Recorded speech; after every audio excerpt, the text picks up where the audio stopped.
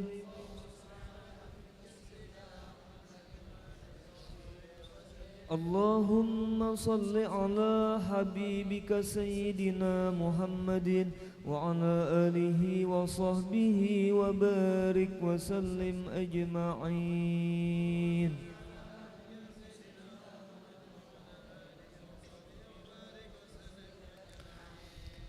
الفاتحة وآية الكرسي وثلاثا من سورة الإخلاص والمعوذتين وإلى حضرة النبي وأهل بيته الكرام. الفاتحة. أعوذ بالله من الشيطان الرجيم. بسم الله الرحمن الرحيم. الحمد لله رب العالمين الرحمن الرحيم مالك يوم الدين.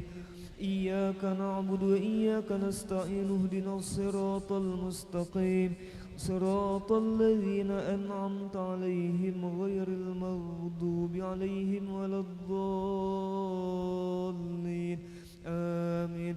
الله لا إله إلا هو الحي القيوم لا تأخذه سنة ولا نوم له ما في السماوات وما في الأرض.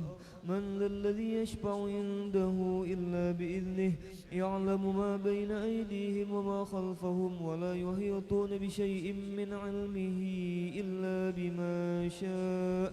وسع كرسيه السماوات والأرض ولا يؤوده حفظهما وهو العلي العظيم. بسم الله الرحمن الرحيم. قل هو الله أحد الله الصمد لم يلد ولم يولد ولم يكن له كفوا أحد. بسم الله الرحمن الرحيم. قل هو الله أحد الله الصمد لم يلد ولم يولد ولم يكن له كفوا أحد. بسم الله الرحمن الرحيم. قل هو الله أحد الله الصمد لم يلد ولم يولد ولم يكن له كفوا أحد. بسم الله الرحمن الرحيم. قل أعوذ برب الفلق من شر ما خلق ومن شر غاسق إذا وقب ومن شر النفاثات في العقد ومن شر حاسد إذا حسد. بسم الله الرحمن الرحيم. قل أعوذ برب الناس ملك الناس إله الناس من شر الوسواس الخناس الذي يوسوس في صدور الناس من الجنة والناس. آمين آمين يا الله. بسم الله الرحمن الرحيم. الحمد لله رب العالمين. اللهم صل وسلم على سيدنا محمد النبي الأمين وعلى آله وصحبه إلى يوم الدين. اللهم اجعل وأوصل وأهدي وبلغ وتقبل ثواب ما قرأناه وما عملناه من أنواع الخيرات في هذا المجلس المبارك هدية بالغة ورحمة نازلة وبركة شاملة وصدقة متقبلة نقدمها ونهديها إلى حضرة نبينا وحبيبنا وشفيعنا سيدنا ومولانا محمد صلى الله عليه وسلم ثم إلى أرواح آبائه وأزواجه وإخوانه من الأنبياء والمرسلين صلوات الله وسلامه عليه وعليهم أجمعين وعلى آل كل والصحابة والقرابة والتابعين وتابع التابعين ومن تبعهم بإحسان إلى يوم الدين ثم إلى أرواح الأربعة الأئمة المجتهدين ومقلدين بالدين والعلماء العاملين والفقهاء والمحدثين والقراء والمفسرين والسادة الصوفية المحققين وأولياء الكون أجمعين وإلى أرواح جميع أموات المسلمين والمسلمات والمؤمنين والمؤمنات خصوصا إلى روح السيد الشيخ السيد محمد بن عبد الكريم السمن المدني وخليفته مولانا الشيخ محمد أرشد بن عبد الله البنجري والشيخ سعد الدين محمد طيب بن مفتي محمد أسعد تانيران ودتو أحمد بن مفتي محمد أسعد باليمو والشيخ محمد كشف الأنوار بن هجي إسماعيل والشيخ محمد شروان عبد بامل والشيخ محمد سمن مولي وسلمان جليل ثم إلى أرواح جميع مشايخنا ومعلمينا وأساتذنا في المعهد دار السلام مرتفورة ثم إلى روح شيخنا ومربي أرواحنا ومرشدنا العالم العلامة العارف بالله الشيخ محمد زين بن عبد الغني Al-Banjari sekumpul wa Hajjah Juwairiyah binti Haji Sulaiman wa Tuan Guru Haji Atta'illah bin Tuan Guru Haji Abdul Qadir wa Tuan Guru Haji Muhammad Arifin bin Tuan Guru Haji Atta'illah wa Tuan Guru Haji Ahmad Mawardi bin Tuan Guru Haji Muhammad Arifin wal Habib Zainuddin bin Al-Habib Abu Bakar As-Sagab Muasah wa Haji Ibrahim bin Haji Anan wa Guru Haji Muhammad Saman bin Kumala wa Guru Haji Fuad Fakhrudin bin Asmah wa Guru Muhammad Hilmani bin Guru Haji Muhammad Ramli wa Hajjah Arbainah binti Haji Ibrahim wa Haji Suhaimi bin Haji Ibrahim Thumma ila ruhi sahibil maulid al-imam al-habib Ali bin Muhammad bin Husin al-Habshi wa ila ruhi syayikhina wa mursyidina al-alimul fadil al-mukarram Syekh Muhammad Ridwan bin Tuan Guru Haji Hasan Basri wa usulihim wa furu'ihim thumma ila arwahi man anfaqu amwalahum wa jahadu bi amwalihim wa anfusihim fi hadzal ma'had minhajul abidin ووالدينا ووالديهم وأمواتنا وأمواتهم ثم إلى أرواح من ضاجعهم وقاربهم من أموات المسلمين والمسلمات كافة عامة من لهم زائر ولا زائر لهم وارحم الجميع برحمتك يا حنان يا منان يا أرحم الراحمين اللهم اغفر لهم وارحمهم وعافهم واعف عنهم اللهم اجعل قبورهم روضة من رياض الجنان ولا تجعل قبورهم حفرة من حفر النيران اللهم إن كانوا محسنين فزد بإحسانهم وإن كانوا مسيئين فتجاوز عنهم برحمتك يا أرحم الراحمين ربنا اغفر لنا ولإخواننا الذين سبقونا بالإيمان ولا تجعل في قلوبنا غلا للذين آمنوا ربنا إنك رؤوف رحيم وصلى الله على سيدنا محمد وعلى آله وصحبه وسلم والحمد لله رب العالمين وعلى من وبه مشايخنا الفاتحة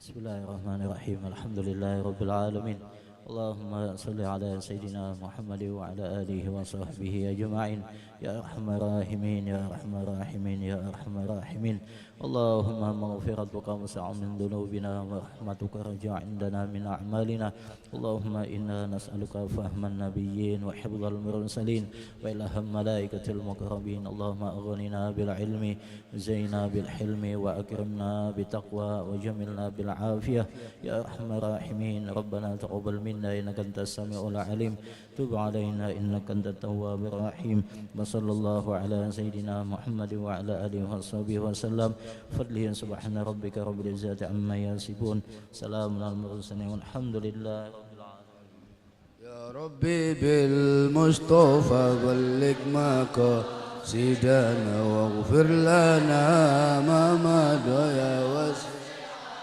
كرامي يا ربي بالمصطفى بلغ مقاصدنا واغفر لنا ما مضى يا واسع كرامي يا ربي بالمصطفى بلغ مقاصدنا واغفر لنا ما مضى يا واسع الكرم تقبل الله منكم